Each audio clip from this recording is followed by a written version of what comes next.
సాయం పొందిన వాడికే తెలిసిద్ది సాయం చేసిన వాడి విలువ. Thank you so much sir. మీరు నాకు చేసిన సాయం ఎప్పటికీ మర్చిపోలేను. ఇకపోతే ఒక 5 నిమిషాలు మీతో మాట్లాడతా.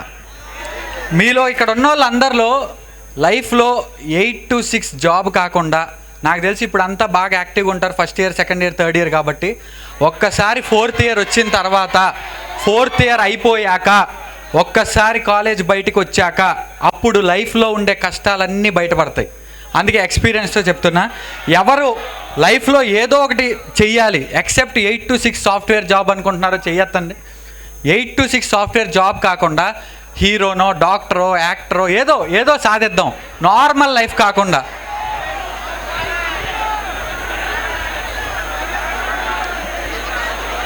Very good. ఇక్కడ థింగ్ ఏంటంటే, చెయ్యి ఎత్తిన వాళ్ళు అందరూ గుర్తుపెట్టుకోండి, చెయ్యి ఎత్తడం చాలా ఈజీ, దాన్ని నిలబెట్టుకోవడం చాలా కష్టం. ఎందుకంటే మన లైఫ్ మనం అనుకున్నట్టు ఉండదు. నేను ఇండస్ట్రీకి వెళ్ళినప్పుడు నాకు ఎవరు తెలియదండి. 7 ఏళ్ల క్రితం ఇండస్ట్రీలోకి వెళ్ళాను. మీలాగే అక్కడ కూర్చొని అరుస్తూ ఉండేవాడిని. మా కాలేజీకి హీరోలు కానీ ఎవరన్నా డైరెక్టర్లు కానీ వస్తే నాకు ఛాన్స్ కావాలని అరవటం, ఇలాగే గోల్ చేసేవాడిని. హీరో అవ్వాలనే నా గోల్ని ఎట్లా అవ్వాలి అని ఎవరో బ్యాక్గ్రౌండ్ లేదన్నప్పుడు ఇండస్ట్రీలోకి వెళ్ళాను. వెళ్ళి 7 ఏళ్ళు తట్టని డోర్ లేదు, ఎక్కని మెట్టు లేదు. వెళ్ళా, తిరిగా ఎవరూ సపోర్ట్ చేయలే. చేస్తామంటారు. ఒక చాలా నన్ను బాగా హర్ట్ చేసిన ఇన్సిడెంట్ షేర్ చేసుకుంటా. నేను జాబ్ చేసుకుంటా మా మమ్మీకి కొనిపెట్టాలని చెప్పి కొంచెం సేవింగ్స్ చేసుకుంటా వచ్చా. ఒక 5-6 lakhs వరకు, ఒక 5 years అలా కొంచెం. ఒక డైరెక్టర్ దగ్గరికి వెళ్తే, పెద్ద డైరెక్టర్, డబ్బులు ఇవ్వమ్మా, నేను నిన్ను హీరోని చేస్తాను, ఒక 20 lakhs తే అన్నాడు. సార్ డబ్బులు లేవు సార్, డబ్బులు ఉంటే నేను నైట్ షిఫ్ట్ చేసుకొని పొద్దున్నే ఎందుకు ఆడిషన్స్కి తిరుగుతానని చెప్పా. లేదు నేను కష్టపడతాను సార్ అని చెప్పా. కూలి పని చేసేవాళ్ళు కష్టపడతారు, వ్యవసాయం చేసేవాళ్ళు కష్టపడతారు, అందులో పెద్ద తేడా ఉంది, డబ్బు ఉంటే మాట్లాడు అన్నాడు. సరే, మా మమ్మీ కోసం కూడబెట్టిన డబ్బులన్నీ, ఆమెకు ఏదో గోల్డ్ కొందామని కూడబెట్టిన డబ్బులన్నీ పోగేసి ఒక 5 లక్షలు తీసుకెళ్ళి ఇచ్చా. సరే, కెరియర్ బాగుండి సినిమా హిట్ కొడితే నెక్స్ట్ ఇయర్ కొని పెడదాంలే అని. నెక్స్ట్ డే ఆయన దగ్గరికి వెళ్తే, ఎవరు నువ్వు అన్నాడు. నాకేం అర్థం కాల, ఏంటి ఇట్లా మాట్లాడుతున్నాడని. డబ్బు ఇచ్చేసాం కదా, మనిషి మారిపోయాడు. వచ్చేసా బయటికి. కాకపోతే అప్పుడు ఆ బాధ నా ఒక్కరిదే, ఎందుకంటే నేను సంపాదించుకున్న డబ్బు కాబట్టి. అదే మన ఇంట్లో వాళ్ళ దగ్గర నుంచి తీసుకున్నాం అనుకో, అందరికీ సమాధానం చెప్పాలి. సో నేను రాత్రిళ్ళు కష్టపడి సంపాదించుకున్నది కాబట్టి ఒక్కడనే బాధపడ్డా. సరే పోయింది అనుకున్నా. అప్పుడు డిసైడ్ అయ్యా, ఎవ్వడో మనకి సాయం చేయడు. హీరో అవ్వాలంటేనో, డైరెక్టర్ అవ్వాలంటేనో, మనకి మనమే నిలబెట్టుకోవాలి అని, ఏదైనా మనకి మనమే అనుకున్నది సాధించాలి అని. సరే అని చెప్పి ఈ కథ రాసుకొని, అంటే ద పెయిన్, మనం అనుకున్నది సాధిద్దాం అని చెప్పి 2 అడుగులు ముందు మనకి వేస్తే 20 అడుగులు వెనక్కి లాగే వాళ్ళు ఉంటారు. కానీ గుర్తుపెట్టుకోండి, వెనక్కి లాగేవాడు ఎప్పుడు వెనకే ఉంటాడు, ముందుకు రాలేడు. సో ఎప్పుడైనా, మొన్న చూశారుగా కరోనా వచ్చింది, ఇవాళ చూసినోడు రేపు చచ్చిపోయాడు.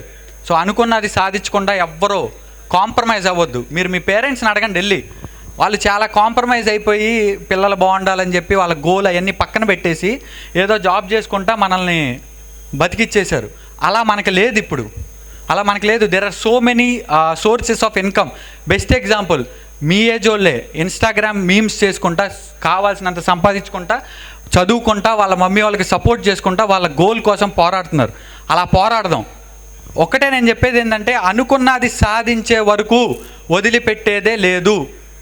ఎవడైనా వచ్చి నువ్వు ఇది ఏం పీకలేవంటే మనం అది చేసి చూపించాలి. ఒకడు అన్నాడు, నీ జాతకంలో అది కుదరదు, నువ్వు హీరో అవ్వలేవని. ఆయనకి ఇప్పుడు చెప్తున్నా మన సభాముఖంగా, నేను హీరో అయ్యాను సార్.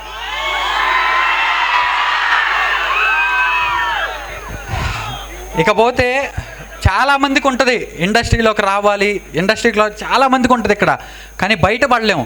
అక్కడ ఏమైద్దని పేరెంట్స్కి కూడా భయం ఉంటుంది. ఒకటే గుర్తుపెట్టుకోండి, మనం అనుకున్నది సాధించడం కోసం మన తల్లిదండ్రుల్ని బాధ పెట్టకూడదు. వాళ్ళు మన మీద ఎంత ఇన్వెస్ట్మెంట్ పెట్టి చదివిస్తున్నప్పుడు వాళ్ళకి నచ్చింది ఇద్దాం. 24 గంటలుంటే 12 గంటలు వాళ్ళ కోసం పనిచేద్దాం, 12 గంటలు మన గోల్ కోసం పనిచేద్దాం. 30 ఏళ్ళు వచ్చే వరకు నిద్రపోకపోయినా ఏం కాదు, ట్రస్ట్ మీ. మనం అనుకున్నది సాధించిన రోజు మన కళ్ళల్లో వచ్చే ఆనందం కంటే మన తల్లిదండ్రుల కళ్ళల్లో కనిపించే ఆనందం ఉంటుందా? కొన్ని కోట్లు పెట్టినా అది కొనలేము. అది నేను మొన్న మా ప్రీ రిలీజ్ ఈవెంట్ హైదరాబాద్లో చేసినప్పుడు మా మమ్మీని స్టేజ్ మీదకి పిలిచినప్పుడు ఆమె కళ్ళల్లో చూసా. సో అందుకే మీ అందరికీ చెప్తున్నా, లైఫ్లో అనుకున్నది సాధించే వరకు ఎట్టి పరిస్థితుల్లో నిద్రపోవద్దు. ఇప్పుడు మీదంతా యంగ్ బ్లడ్, ఎట్టి పరిస్థితుల్లో మీరు ఏదనుకుంటే అది అవుతారు. డాక్టరా, యాక్టరా, ఏమైనా ఇప్పుడు చాలా లైఫ్ని కూల్గా తీసుకుంటారు. అలా తీసుకోవద్దు. అందరూ అనుకున్నది సాధించండి. ఇంకొకటి ఏంటంటే, రేపు ఫిబ్రవరి 5వ తారీఖు జీ జాంబీ మా సినిమా రిలీజ్ అవ్వబోతుంది మీ దగ్గరున్న థియేటర్స్లో. ఒకవేళ మీ దగ్గరున్న థియేటర్స్లో రిలీజ్ అవ్వకపోతే కొంచెం దూరం వెళ్ళైనా చూడండి. ఎందుకంటే మేము దీనికోసం ఎంత కష్టపడ్డామో మాకే తెలుసు.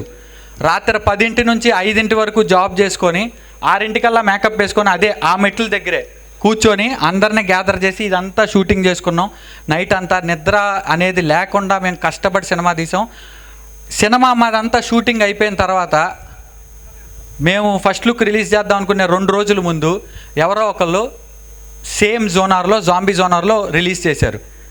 చాలా బాధేసింది. అబ్బా మనం కదా ఫస్ట్ తీసింది అని చెప్పి ఏదో తెలియని శక్తి తొక్కేసినట్టు అనిపించింది. కానీ ఆపలేం కదా, మనం ఒకటి అనుకున్నప్పుడు సాధించాలి కదా. పోరాడాం, ఎంత దూరం పోరాడి ముందుకు తీసుకొచ్చా.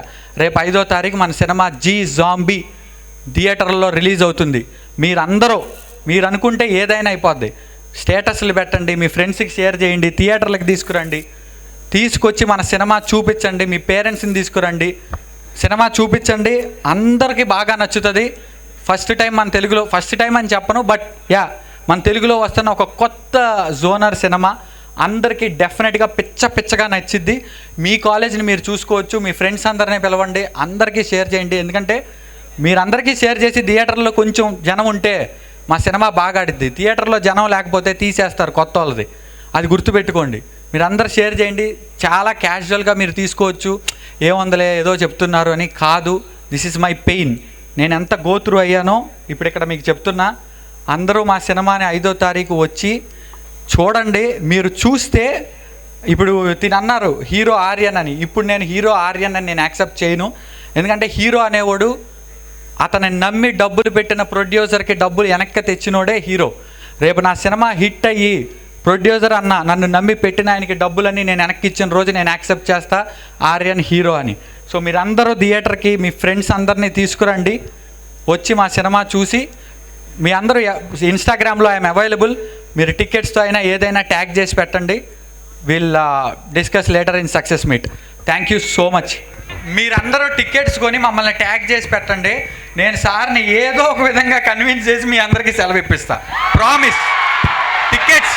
టికెట్స్ కొని ఇన్స్టాగ్రామ్లో మా టీంని ట్యాగ్ చేసో నాకో ట్యాగ్ చేసో ఒక ఫోటో పెట్టండి. అందరూ పెట్టాలి, ఒకళ్ళిద్దరు కాదు.